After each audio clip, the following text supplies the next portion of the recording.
سڵاوتان لێ بێ قوتابیانی خۆشەویست، من مامۆستا خەلیل جەمال پسپۆڕی زمانی عەرەبی لە ئامادەی کوردستانی کوڕان بە خۆشحاڵیەوە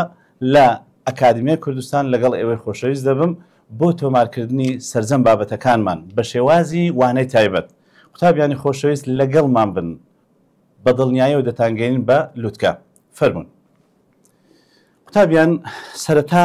بابزانین بابەتی عەرەبی لە چی پێکاتوە، وەکو پێکاتێک هەمووتان حەزم لێ شارەزای بابەتەکە و ناوەڕۆکەی ببین بابزانین عەرەبی و لە چی پێکاتوە و هەروەها دەرەجەکان و نمرەکان لە چی و چی زۆر لێمان لێ دێتەوە. کتابی عەرەبی گومانی تێدانی قوتابیان لە 5 وحدەی پێک دێتن: وحدەی الوحدة الأولى والوحدة الثانية وهروها الوحدة الثالثة الوحدة الرابعة وهروها الوحدة الخامسة. كواتا أما عربي بولي دوازن ل 5 وحدەی پێک دێ قوتابیان. هەر وحدەك لەوانە بابزانین لە چی پێک دێتن. طبعا وحدەی یەکەم لە مەذهبی کلاسیکی و لە مەذهبی ڕۆمانسی پێک دێتن و هەروەها وحدەی دووەمیش لە مەذهبی واقعی پێک دێتن و وحدەی سێمیش لە دێتە سەر عەسرەکان. طبعا وحدەی یەکەم و دووەم بەس مەذهبە، بەڵام لە وحدەی سێم بەولاوە دێتە سەر سەردەمەکان یعنی عەسرەکان.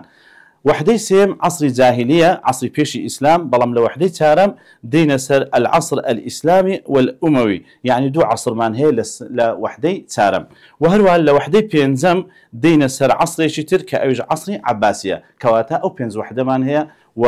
بابەتەکان دابەش بۆ بەسەر ئەو 5 وحدەیە. دێنە سەر وحدەی یەکەم، با نمونەی بینەوە لەسەر وحدەی یەکەم بابزانین چۆن دابەش بۆ بابەتەکان بەسەر وحدەکان. ئەگەر نمونەکمان لەسەر وحدەی هیناوە لەسەر وحدەی یەکەم، بێگومان وحدەی دووەم و سێم و هەتا پێنجەم بەو شێوەیە. وحدەی یەکەم گومانی تێدانی قوتابیان مقدمەکمان هەیە، ئەو مقدمەیە زۆر گرنگە، ساڵانە 8 دەرەجە 10 دەرەجە 12 حەسەب ساڵ هەیە دەرەجەی لەسەر دێتەوە. و هەروەها لە وحدەی یەکەم سەرەتاکە کە داخلی ناومەنهەج دەبین فهم نەس مەسموعەکمان هەیە کە پێک دێت لە شعرێکی، ئەو شعرەش ئینشاءالله لە کاتی خۆی باسییان دەکەین. و هەروەها شعرش كمان هي القراءة والتحليل والنقد، وهروها نشاط كتابيش مان هي كواتا دبينين هندك زار هي وحده هي سي نصي تدا، سي شعري تدا، سي قصيدة تدا. هل يقلوانا طبعا شاعر مان هي، هل يقلوانا تمرينات مان هي أو تمرينانا جرينجن. وهروها ضابط اللغة مان هي ضابط اللغة التي سبيكدتن لبابتي قواعده، وهروها لبابتي الإملاء. باب زانين أوانا تون باب النمركانيان وهروها هديشيان سم موضوعة قواعد لهج موضوع فيك دي كتابيان، قواعد لهم كتاب مان هج موضوع مان هي، وهروها كبيز درجة لسرة، يعني هج موضوع مان هي و20 دەرەجەی لەسەر جار واحد دەبتە 22 جار واحد دەبتە 24 بەڵام لەوەندەی زیاتر تێناپەڕێتن. و ئیملاش 6 مۆزوعمان هەیە، 6 مۆزوعی زۆر ئاسان ئینشاءالله بیان گەینێ هەمووی باس دەکەین. بابەتەکان ئاسانە بەڕاستی ماری ئەوەیە دەرەجەی لێبینی. و ئەدی چەند دەرەجە لەسەر ئیملاکەیە؟ 4 دەرەجە لەسەر ئیملاکەیە. باشە. و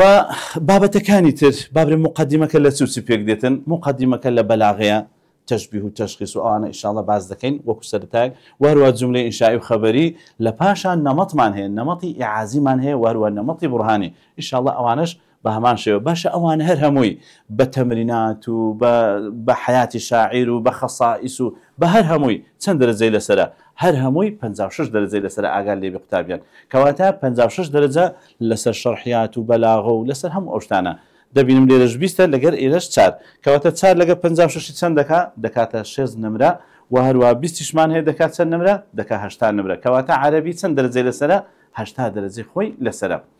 ئەدی 20 دەرەجەکەیت کە مامۆستا 20 دەرەجەکەیت کە بابزانین ئەدی ئەو لەسەر چیە؟ ئەوش لەسەر بێگومان پەروەردەی ئیسلامی، کەواتە 80 نمرە لەسەر ئەو بابەتانە ئاگادار بە.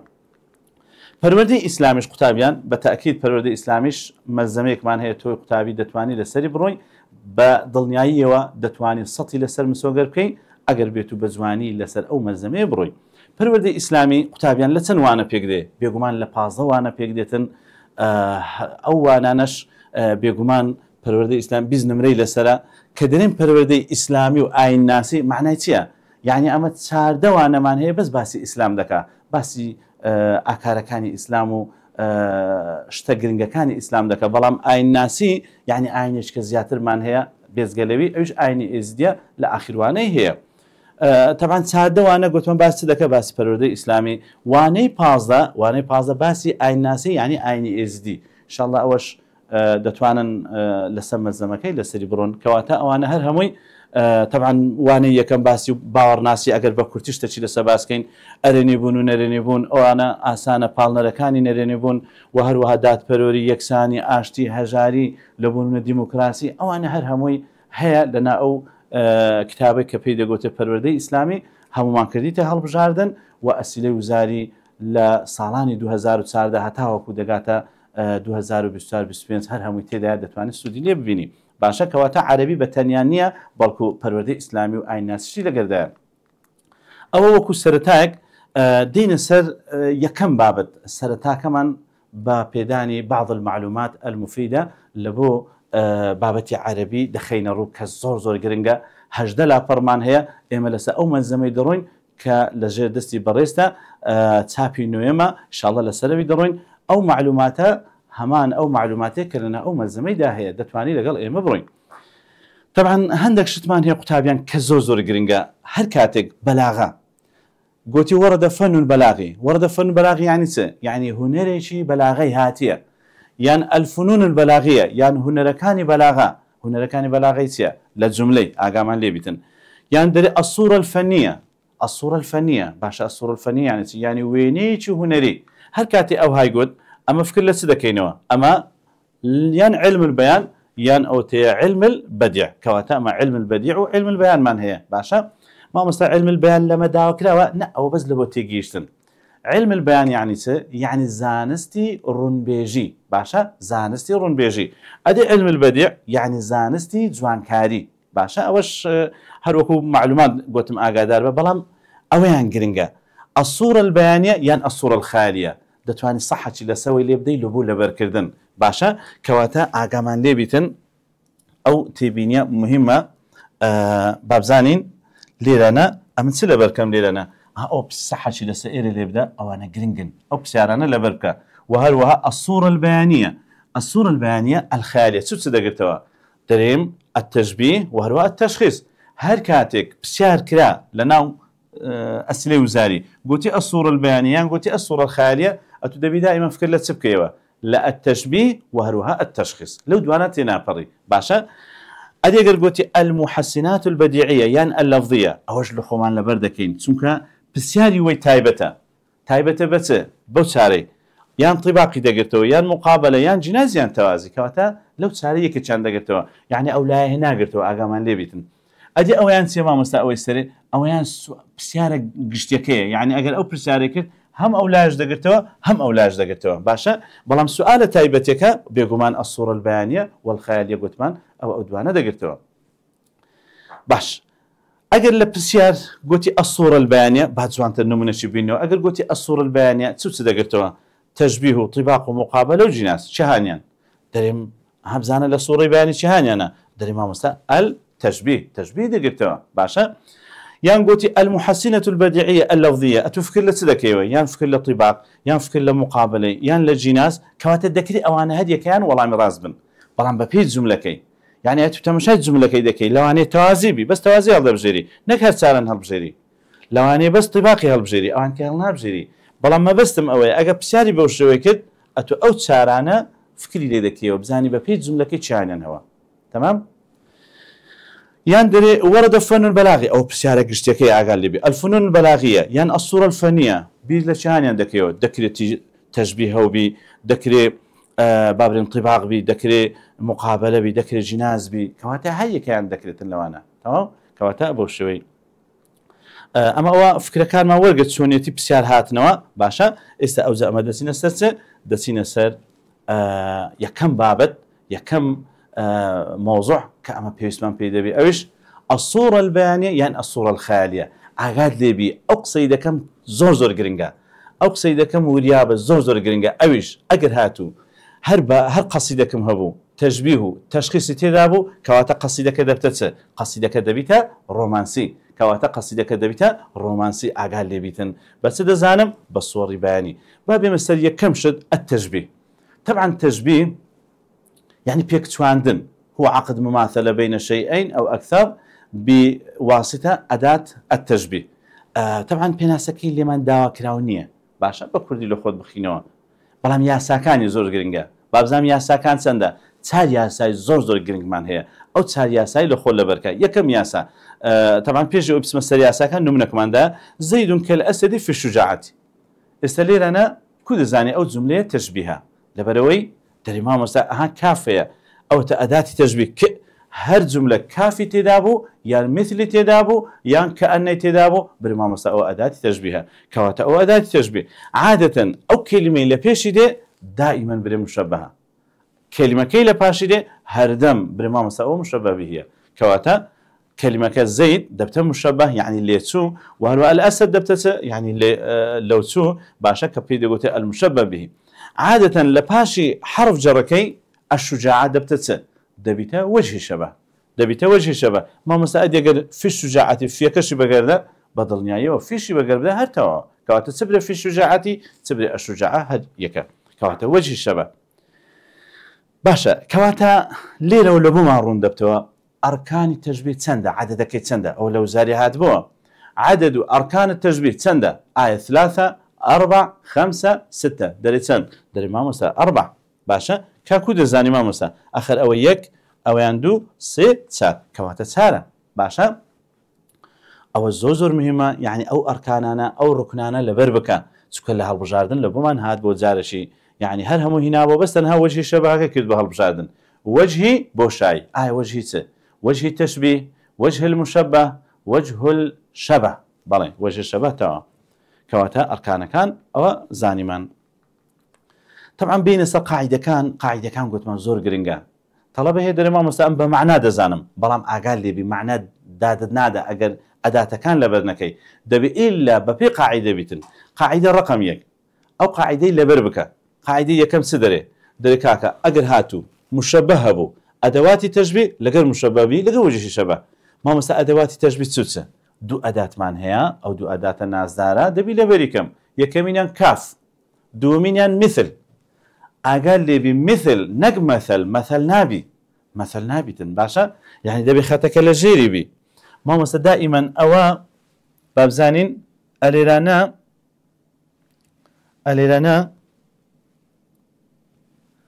أقام لبي يعني أو كافو مثله دبي لسرتاي مشبه به كيبي يعني نابي بكوتنا كلمة دواي خوي دائما دبته مشبه به وشي باشي دارين وشي باشي دبته مشبه باشا أو كلمة لسشتشي بويدسي طبعا لوجه شبه يعني أو مشبهة أو صفتي هي باشا أو شيان أو صفتي هي كواتا وجه شبه صفتي مشتركة لبين تسوسة لبين مشبه ولبين مشبه به بأمراض شيء كبيرش دبستو أيش بيدي قلتي أداة تشبيه ككاف مثله كواتا ياسايا كمسيا كاف مثل دكوتا تشندا دكوتا نيواني مشبه ومشبه به باشا طلب يدري ما مثلا ذكري مشبه به بيت أودي يان مشبه نا أوشتانا مانية يان أوتي وجه شبه بيت بيشو أوشتانا لكتاب مانية منهز من أوشتانا تدانية أو ياسايا كم قاعدة رقم 2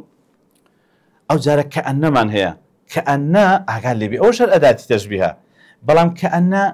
صفة شيء هي دائما لبيش مشبه به دي نقل سرتاي الجملة غلط نكي يعني ذكري لبيش كأني كلمة هبي يعني جملة هبي باشا واتي نجي ما مسا كأن إلا لسرتاي الجملة دي لا لسرتاي الجملة نا لسرتاي مشبه به دي باشا كواتا كأن أقال لي بي نبي بري كان مانية أقال لو شتيه بي كواتا أو ياسايا كمان دائما كأن أداة تشبيهها وهروها أو كلمة لباشي دي بزوري نك بزوري هل بخوي قاعدة كأوها يان فتحة يان تنين فتحة أو مشبهة يان خبرك اشتيا مش الضمة يان تنين ضمة أوش مشبه به باشا دري ما مستأوزة أوا أمن خبرانتيا كوركاكا أو هناشوي بري كلمة فتحة يان تنين فتحة كلمة يعني كلمة قديمة بس ما نوية يعني أتمري ما مسوي من هو إعرابي بكام كسبتوني قلت إعرابي بكام أو كلمة فتحة هي أنت فتحة رنجة طلبة بريمة مثلا أدي أوان حركة شيء هي بزوري نعلم سطاسة طالما بزوري ضمي هي وإيرش كسري هي يعني بزوري باشا سطاسة دنيا طالما أوان سطاسة باشا أو قاعدة رقم يك لقى رقم 2 أو إلا بربكا صحة شيء لتنشتي بدا برمام مساوي لكم لبدكم وبالجملة كام في حال كم باشا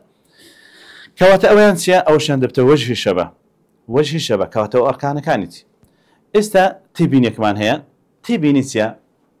يقل تبيني كان وجه الشبه بزوري لدوا سدي لدوا حرف جركان حرف جركان دوا ورد جرين حرف جركان دبت وجه الشبه ما مثلا حرف جركان تقالوا ما بنوسا بزوري من باشا من من هي أو من يان عن باشا يان أو في تاقانية باشا وهروها إلى وهروها على يعني أون ده حرف جرمان هي أو كلمة باشي دي بريمام مسدبت وجه الشبه باشا بريمام مسدبت وجه الشبه أديك أوانش من بقرده تا يعني أو هاج دبيتن بري هردوش بيكو بتا وجه الشبه لغيري وي بسيار من اللي دعوة كراونية يعني حذف بوبي بس تنها تسار جملة من هي إن شاء الله لكات خوي ديجيني باشا كواتا أو وجه الشبه وهروا وجه الشبه ناوج كشي هي أقل بيتن وجه الشبه ناوج كشي هي بيدا قوتري دلالة التشبيه بيدا قوتري دلالة تشبيه باشا كواتا بيدا قوتري دلالة التشبيه يعني أقل قوتري دلالة تشبيهم لبو دربينة يعني تسم لبو دربينة يعني وجه شبههم لبو دربينة أو هتا استعمى بس قاعدة يحسا كان مخصروا استدسين السنومنش باشا عندك النمني سادة وآسان وردقرين سرطة باشا دري أنت كالليث في السرعة أنت كالليث في السرعة باشا ليرانا دلي تسمان دويتن دلين دلي مشابه به باشا مشابه بهم لبو دربينا باشا مشابه به تيا تمشاكا يكم زار بدواء أداتكي بقري بزانا أداتي ده أدي أو تمام مستها أو تكافك أو أداتك راستوخو أو كلمة لباشي دي ببي أو لا إملا ببي راستوخو برما مستها مشابه به باشا ودائما نشقوت منها أو تكسري هي كسرة الليثي باشا كواتلي مشابه به كامية دري ما مستها الليث أدي مشابهك كامبو أنت كهوبو أدي وجهي شبهك أسرع باشا توكو برينغ واي لخيراي أو زارة محمد مثل النسر في حدة النظر أو زارة دري مشبه ما بدي مشبه قلت هر كاتشي ويستد مشبه به دياري بكي دبي إلا يكم ذات سبكي يكم ذات أداتك دبي أو أداتي لخوم نبركم مثل باشا كلمة كي دواي مشبه بيه برام كلمة بيشي دبتا مشبه كواتلي مشبه كامية أي محمد بي بخوي ما نسمم مثل سي النسر دي النظر شهانيا أتولى قرم هالبجيرة تبي شهان بي درين كاكا محمد هوا دست خوش بي كواتا محمد بلي بالتأكيد دين السر أو زهرة قاعدة كمان هي اشتكت ببير دين موا قاعدة دومت ببير دين موا باشا قاعدة دوم قلت من دبي كالنبي أقال لي بي قلت من كلمة كي دواي لبر مكبري أو اسمه وخبره نا كاكا هربنوسا كلمة باشا أو قلت من أداتك أو قلت من مشبهة أو قلت من مشبه به باشا بلام أو دوباره أو بيشتر قلتم بلام دميولي رشتشكت بيبرم كأن الطفل قمر في الجمال باشا اللي رانا هذا بي أو ياساي أجر بيتو دعوة معك قلت ما مشبه ما بيبري كاكا مشبه ليرتيا دري ما مستدير مشبه بابزانين شهان أنا دري آية مشبهة كامية آية كأن هوا الطفل هوا آية قمر هوا يعني الجمال قلت من هميشة يكم ذا كأنك أوت أتدبي أو دياري بكي أتقول خذ بتسلسل ولا أو مشبه باشا ميمة شدكم أدي أويان مشبه به وفي الجمال كجذبته وجه شبه والله بسيارك دام على ذاك دري مشبه كواتا شهانيان هوا بيجومان شهانيان أي كأن بي الطفل سي قمر قوتمان دي الجمال بيشي من أتولا ما كي هالبجيرة يلا دين تا دس خوش وخبركم بيجيش قوتان الطفل كواتا الطفل هوا الطفل دبته مشبه باشا بفتحكا ما مثلا مشبه به أها باش نخير أشتانا من قلت منيا أبو ياساي لخود تزاني أو زاردي مثلا قاعدة سيم لما زمكم عن لسسرية باشا قاعدة سيم بابزم تدري دركاك أو زارك كأن من هي باشا برام لباش كأن يتصدي أو زارة ضمير كان دي أو زيناوان دي أو أنج وكو كاف أو زا كاف فتحبو ين كسربو ين كما كنا ين هو ها هما هم هن باشا كواتا ما مثل أوانا دبنت دركاك أو كأنية أو هرهيز أو هر أداتا باشا أدي أو جماعة الضميرانا يعني تكافي بيوبو جماعة هاي بيوبو أتهرب لما مثل أوانا مشبها باشە ئەوانە هەر مشەبهن يعني كما مسا إذا كأن من هي باشا كأنك كأنكما كأنكم كأنكن ها كأن تسيبي ونساء أو ضميرنا يعني كأنه كأنها كأنهما كأنهم كأنهن كتابي هي درما مسا بس كأن أوان بيودو نسري بس أو من هي باشا يعني مثل كاف أوشتانا مني بس تنها كأن أوان بيودو نسري طلبي درما مسا أديق مثل بو مثلش من هي دتوانين بلا مني لكتابت مثله مثلهما مثلهم مثلهن يعني مثلك مثلكما بلام نيتمان كواتاتو بس او ياساي لبردكي وتو باشا بانو من شي بسيط وربقرين درك كأنك قمر في الجمال باشا المشبه باشا اللي المشبه كذا بكامل بكتابيان جوان دقتي بدي باب زانم ليرانا آية ها او جملة كي باشا دزان لما لقيتشان معنا لقروي كأنك او جملة كي باشا أوش بسياركية باشا اللي لك كأنك قمر في الجمال برا إنجو شهانيا أداتك أداة ما ندوية كم زار لبيردنسي أداة شهانيا هوا والله توا كأن كواتا كأن دبت أداة أو كاف كبي ونسى أو دبتسه دبت مشبه كواتا بسياركش داوي تسمان لدكا داوي مشبه مان لدكا كواتا شهان ليرة مشبه كيا ترى ما مسا كأن كواتا كاف كدبتي أدي مشبه به كقمر أدي وجه الشبه يعني أنا ناقورن باشا كواتا أولا مش منزاني أدي قال لزياتي كافكي باكما بي باكم بي باكن بي هل أو دبت مشبه بعد جماعتها أكام بي كأنه كأنهما كأنهم كأنهن يعني أوانا دبنا مشبه تمام تيجيشتن إن شاء الله همتان تيجيشتنا تتسين السر أو جارة بزانين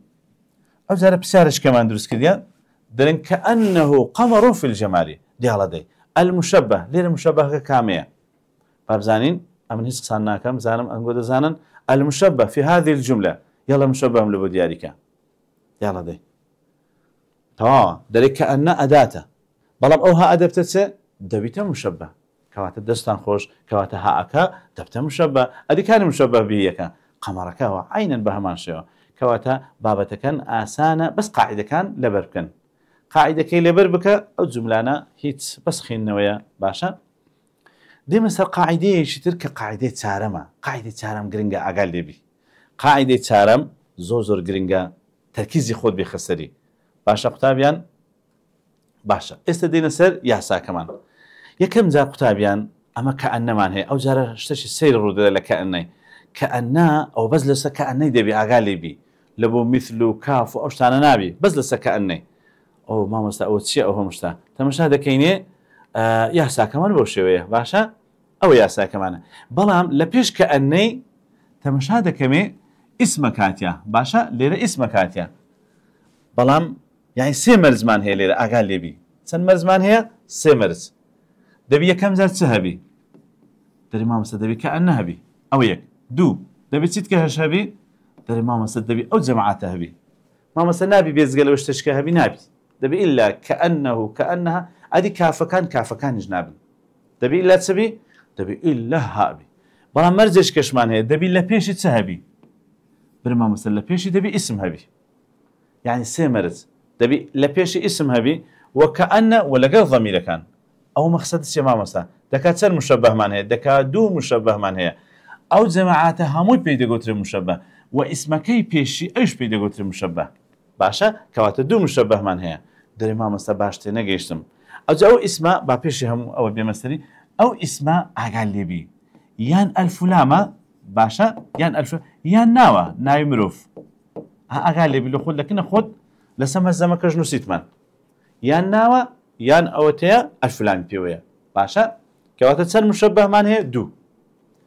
دري ما مستا والله تبيني كمان زورني قاعدك بنومنات جوان ترتي دقي ولا سر نمونكي لقرا من با تمشاكا يسأو كأن من هي باشا أو كأنها أو ياس هذا بين جماعاتها أكان الشبيوية أو أوبو كأنهما بو هم بو هن بو يعني هديك قلوانا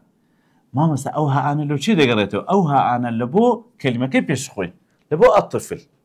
باشا كواتش هانيا مشبهة دري ما مسا أويان مشبهة وها أكش دبت مشبهة يعني بهردوش يعني دبنا مشبه باشا أو أوش دبت مشبه به أوش دبته وجهي شبه باشا كواتا أما دو مشبه من هي وقمر كش دبته مشبه به والجمال كش دبته وجهي شبه باشا كواتا أما ليك حالتي دو مشبه من هي لقاعدة تارم لقاعدة تارم بلام دبي لبيشي اسمك بي أجا الفلام يعني نايمروف وهروها لقر أوها أنا باشا استا أوانا ما نروم كردوا تبينيك من هي أو تبيني جرون دكينيو أو تدين سر أسئلة وشتوهالش أقاتان لبي لقر ما بن هر كاتشي لبرسيار قوتي شبها شاعر يعني شبها كلمة شداتو باشا كلمة شداما بابزانين أجا كلمة شدا إما قوتي شبها أو كلمة أقال لبي قوتي شبها أو كلمة يكسر أتبزان أو كلمة سيا برما مثلا أو كلمة ناولدنين مشبه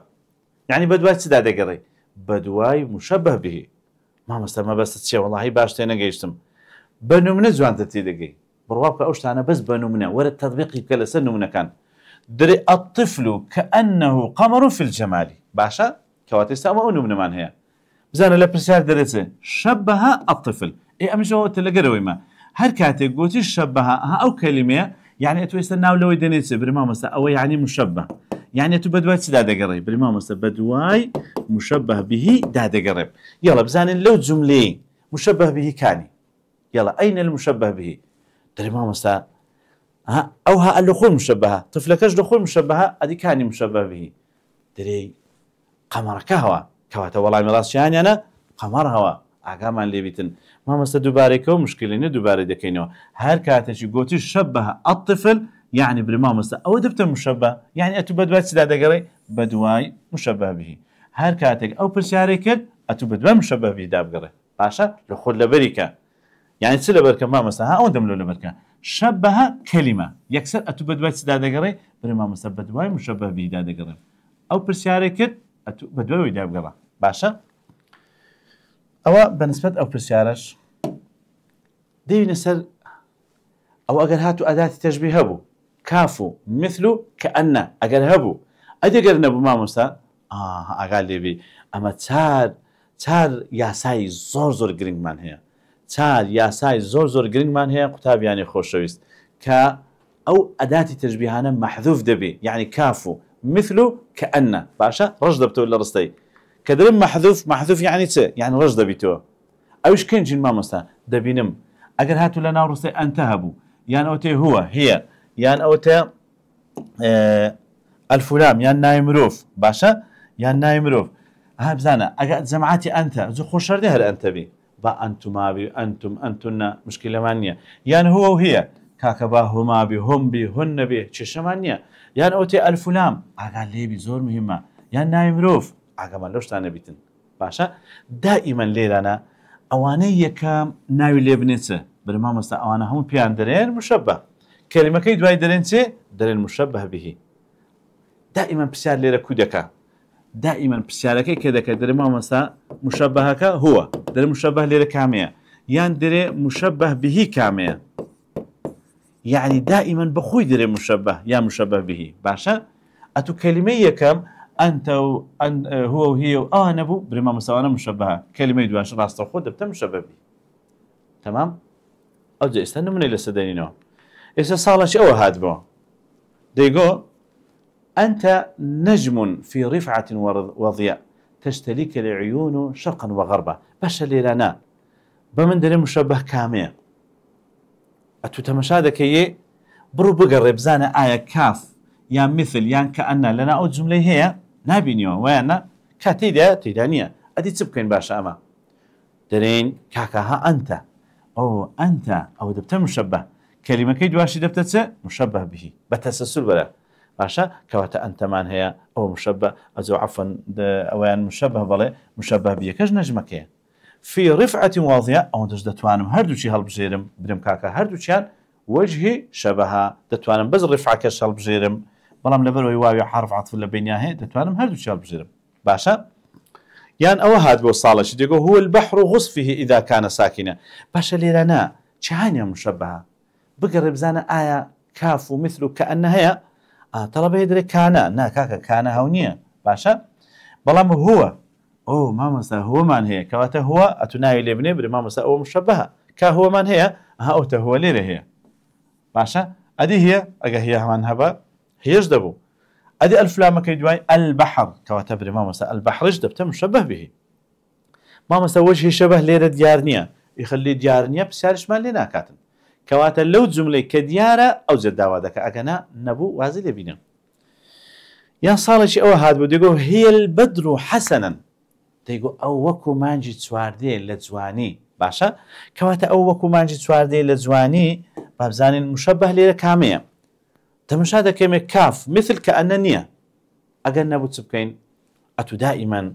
هي كي بك مشبه البدر كش بك مشبه به كواتا هي دبتا مشبه هروها مشبه به كش دبتا البدر تمام كواتا أو مشبه به عندك نمنيتر الفتاة قمر في الجمال ليش شانية مشبهة تمشاهدة كي ما دام يقولي مشبه كافو مثله كأن تيدانية ما دام تيدانية كواتا أمن تبكم كواتا تسارساتيا أمن ياساكم لبكرديا ما دام ياسام لبكرديا بشتم قائمة درم أوتا الفلام هي ما دام الفلام هي برمام سو دائما ميم مشبه كلمة كي لدويدي برمام سو مشبه به وفي الجمال برمام سو وجهي الشبه باشا كواتا بهمان شو دبتا وجه الشبه أتشبه همان شو يا محمد أسد في شجاعتي محمد هاتيا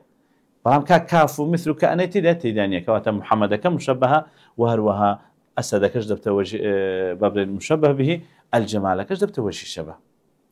طبعا تيجيشتن بالتأكيد إن شاء الله همتان تيجيشتنا ياساي أو ياساي يكم قطابيا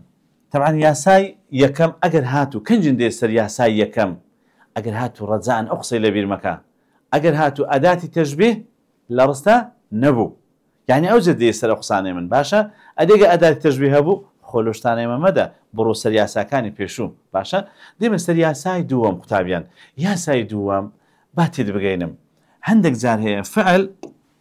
مصدركي دوباره دبيتوا باشا عندك جار هي فعل مصدركي دوباره دبيتوا تمشى كبابا اگر فعلك ما نهبو باشا دبينم اللي انا مصدركي دوباره بيتوا او مصدره لا توجري ها الوي وجري باشا لا فعلكي بيش خوي بلا مرجوكش كشمان هي اغامان لبي دبي دائما لبشتشي سهبي يان كلمه با كسرة يان كلمة بياء نون باشا أو ياء نون كسرة بخوي باشا كواتما مسائل لنا أو مرجانة دبي كم زار دوباره بي دوباره يعني مصدرك لقروي دوباره بيتو أو يك دو دبي كلمة دواي خوي كسرة يعني ياء نون أو بك قاعدة أو فعل دائما لقى الفلامي باشا بيكو دبتت بيكو بريما مسهر دو كان مشبه وأو مصدر كدوباره بيتول لقى كلمة كيدواي خوي برما مسمى مشبه به باشا بنمنا همش تقرون دبتوا تمشي جوان دقتي بده أو كلماني أو فعلك لقى الفلامك ما مسألة الفلامك بس ليردي كرباء لو لا يجبي لو لا أبو بيكو هردوشي دبتة مشبه أدي اللي مفعول مطلق كدواي وريد لقى كلمة كيدواي خوي ككسرة بيكو بهردوشي يعني أو أنا بيكو بهردوشي دبنا مشبه به باشا ما مستحيل لتينا جيشتم بنومنا شلو مرم كوا استديم السنومني بنومنا جوانت تيدقينين باشا استلير أنا ورا تمشابكم جوان دي قد خوتي بدي باب زانين سدري هجم الجندي هجوم الأسدي جوان دي قد بدي هيت كلمة كي دوباره بو بيتوا جوان فكري بخسري هذا ما مسا أو تهاجم هجوم أو ما مسا أو يان فعل أو شان مصدره نابي بري هجم أو نابي هاجم هجوم او مصدر ما مسا او مصدرتي ما دام كلمه شي بكسرش الا باشاتيا او ما مسا والله او بابتي تشبيهها هبزانه او فعل كدوباره بيتو لقى كلمه دواي خوي بالفلامه برما مسا او يان مشبه او كلمه كدوباره بيتو لقى دواي خوي ككسره بيكو دبته مشبه به باشا كواتا هجم الجندي مشبه هجوم الاسد مشبه به اگر تينا جيشتي او زار او نمونه واجبي تو ددم ده بزانم اتو ثاني حالكي أو مشبهة كجوتمان أو مرون كردوه ديالا دي أوين انطلقت السيارة انطلاق السهم ديالا دي زانم دتواني أتوي شها مشبهة شها مشبه به ديالا دي هتا من أوي دينم أتوش لبم حلقة دیاڵەدەی تەواو زۆر باشە تەماشاکە بابە دەری مامۆستا ئەو مەفعول مطلقە کو دەزانی مەفعول مطلقە دووبارە بیتەوە ئەوتە لە جنسی خۆیت یاننا وشی خۆی دووبارە بیتەوە یاننا مادەمێت دووبارە بیتەوە بری مامۆستا ئەوە لەگە ئەلفولامەکەی پێکەوە دەبیتە مشەبە ئەوە مشەبە مامۆستا ئەوەی کە دووبارە بیتەوە لەگە کلمێک بە کەسڕەکە پێکەوە ئەوش بری مامۆستا مشەبە بیهی تۆ قابلە ئەوە سنعاتی تیارەیە ئەم پێم گوتی چ دروستکە زۆر ئاسانە باشە کەواتە ئەو جارە نمونەش کرد دەدەمێ ئەو جارە بابزانین ئەو لەو زاری هات بۆ خولی دووەم بابزانم لە خولی دوم هات بۆ بابزانین ئەوە کۆ حەل دەکرێت چیان لێرە دووبارە بیتەوە دەبی چیان دووبارە ببیتەوە خۆحابی لە نارێم وەرە تارم لە دروستکە کاکە ئەوتە تەرکۆز و لەگەڵ ڕەکز باشە ئەوەی کە یەکەمە دائیمەن لەگە ئەلفلامەکەی ئەوتە لەگە ئەوەی پێکەوە بری مامۆستا ئەوە مشەبەهە ئەدە ڕەکض الخائفین پێکەوە دەبتە مشەبەه بهی باشە کەواتە ئەوش دەبتە مشەبەه بهی دێمە سەر ئەو زۆر تەبعاً یاسای سێم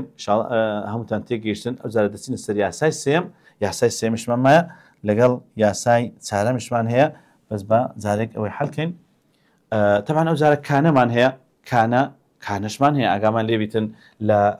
وەحدەی یەکەم لە قەسدی ئەلئیطلاال باز دەکا ئاگا لێبی حەرەکەکەی پێچەوانەی حرەکەی کەئەنەیە ئاگا لێبی ئەوە کانەیە مامۆستا ئەوە ئەدات تەشبیه نەنا ئاگا لێبی ئەوە ئەدات تەشبیه نییە باشە ئەوە ئەداتی تەشبیه نییە باشە بەس پێدەیناسینەوە باشە کەواتە ئەوە پێدەیناسینەوە یعنی ئەوە ئەدات تەشبیه نەخێت مامۆستا کە ئەدات تەشبیه دەری مەحذوفە